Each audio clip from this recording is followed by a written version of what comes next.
Kadambari silks లో కళ్యాణ కమనీయం సెల్ మార్చి 6 నుండి 19 వరకు ప్రతి 15,000 బ్రైడల్ సారీస్ కొనుగోలుపై ఒక గోల్డ్ కాయిన్.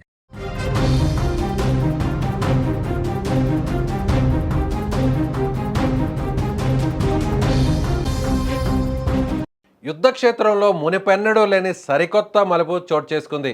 ఇరాన్ ఇజ్రాయెల్ మధ్య పోరు 17 రోజులు గడిచినా శాంతించడం లేదు సరే కదా, ఇప్పుడు సరికొత్త ఆయుధాల ప్రయోగంతో ప్రపంచాన్నే నివ్వెరపోయేలా చేస్తుంది.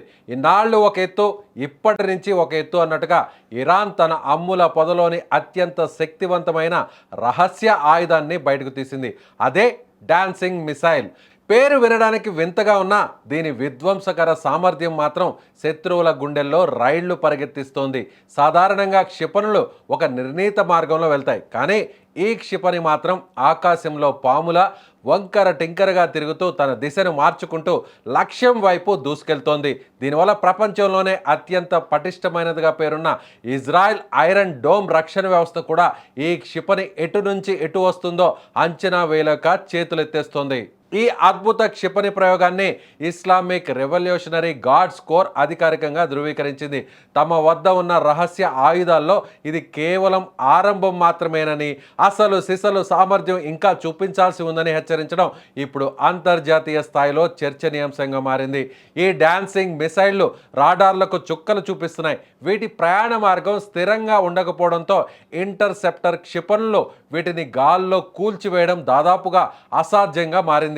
ఇజ్రాయెల్లోని అత్యంత కీలకమైన వ్యూహాత్మక సైనిక స్థావరాలను ధ్వంసం చేయడమే లక్ష్యంగా ఇరాన్ ఈ ప్రయోగాలు చేపట్టింది.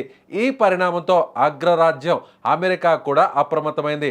ఇప్పటికే ఇజ్రాయెల్ రక్షణ కోసం తన అత్యాధునిక థాడ్ క్షిపణి రక్షణ వ్యవస్థను మోహరించినప్పటికీ ఈ కొత్త రకం క్షిపణుల వేగం, గమనాన్ని అడ్డుకోవడం అమెరికాకు కూడా పెద్ద సవాలుగా మారింది. మరోవైపు ఇజ్రాయెల్ కూడా ఏమాత్రం తగ్గడం లేదు. ఇరాన్ దాడులకు ప్రతీకారంగా లెబనాన్లోని హిజ్బుల్లా స్థావరాలపై విరుచుకుపడుతోంది. ఇజ్రాయెల్ వాయుసేన యుద్ధ విమానాలు నిరంతరాయంగా బాంబుల వర్షం కురిపిస్తున్నాయి. ఈ భీకర దాడుల వల్ల కేవలం సైనిక స్థావరాలే కాకుండా సామాన్య పౌరులు కూడా ప్రాణాలు కోల్పోవడం ఆందోళన కలిగిస్తోంది. యుద్ధం ఎటు దారితీస్తుందో తెలియక మధ్య ప్రాచ్య దేశాలు భయాందోళనలో కొనసాగుతున్నాయి. ఇరాన్ ఉపయోగిస్తున్న ఈ సాంకేతికత రక్షణ రంగ నిపుణులను కూడా ఆశ్చర్యానికి గురిచేస్తుంది. ఒక క్షిపణి గాలిలో తన మార్గాన్ని మార్చుకుంటూ వెళ్ళడం అంటే అది శత్రువు రక్షణ గోడను చీల్చుకొని వెళ్ళడమేనని నిపుణులు విశ్లేషిస్తున్నారు. ఈ యుద్ధం మరింత ప్రాణ నష్టానికి, ఆస్తి నష్టానికి దారి తీసేలా కనిపిస్తోంది. ఇరు దేశాలు వెనక్కి తగ్గకపోవడంతో రానున్న రోజుల్లో పరిస్థితులు మరింత ఉద్రిక్తంగా మారే అవకాశం ఉంది.